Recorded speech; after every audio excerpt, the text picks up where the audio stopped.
surtout spirituel. 1.5. Beaucoup de gens ont un esprit orienté uniquement vers les choses matérielles. Ils s'inquiètent quand il manque de la nourriture, des vêtements, de l'argent. Mais ils ne s'inquiètent pas lorsqu'il y a un manque de prière, de lecture de la Bible, de foi, d'espérance, de confiance en Dieu et de certitude de la provision et des soins de Dieu. 1.6. Beaucoup prennent très bien soin de leur corps. Alimentation équilibrée, fruits, fibres, légumes, etc.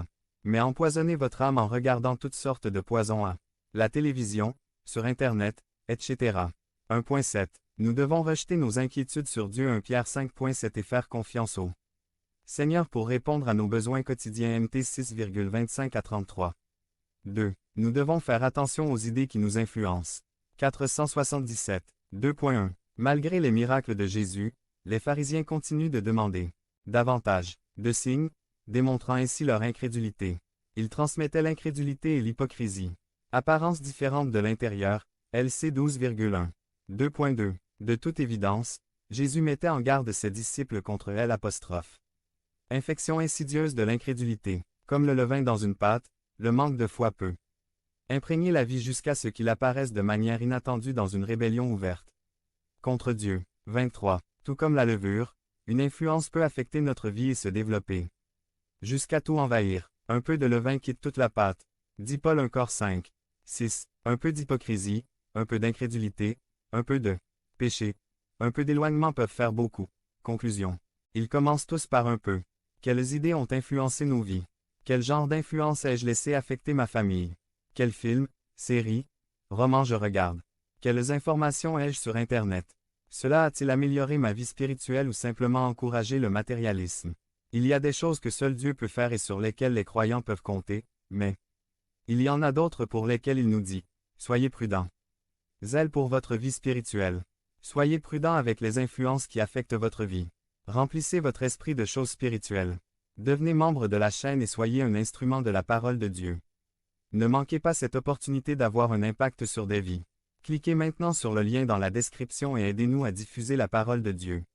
Le but de la prière par Josué Martinez. Résumé. Les chrétiens prient-ils comme les catholiques? Quelles sont les erreurs les plus courantes que nous commettons lorsque nous prions? Et quelles sont les exigences d'une peine acceptable? Le but de la prière.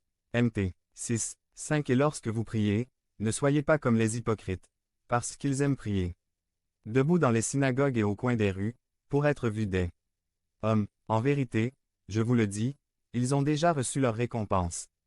Pour beaucoup de gens, le Notre Père est une prière récitée sans réfléchir. À son contenu, étudions en profondeur ce modèle de prière et il changera notre vie. 478. MT 6, 10 à 14. Notre Père qui es aux cieux, que ton nom soit sanctifié. Que ton règne vienne, que ta volonté soit faite sur la terre comme au ciel. Donne-nous aujourd'hui notre pain quotidien. Et remets-nous nos dettes, comme nous remettons aussi nos débiteurs. Et ne nous soumets pas à la tentation, mais délivre-nous du mal. Car à toi appartiennent le royaume, la puissance et la gloire, pour toujours. Point. Amen. Cette prière est enseignée aux enfants, les catholiques la répètent comme des perruches, et maintenant. Les chrétiens aussi elle n'a pas été donnée pour être récitée, elle a été donnée comme prière modèle pour que les croyants apprennent à prier et à communier avec Dieu afin de pouvoir prier sans cesse. Les apôtres ne lui ont pas demandé « Enseigne-nous à prière ». Mais « Apprends-nous à prier » est un modèle de comment prier, ce n'est pas une prière à réciter. Si la prière est une pratique si importante dans la vie du chrétien, nous devons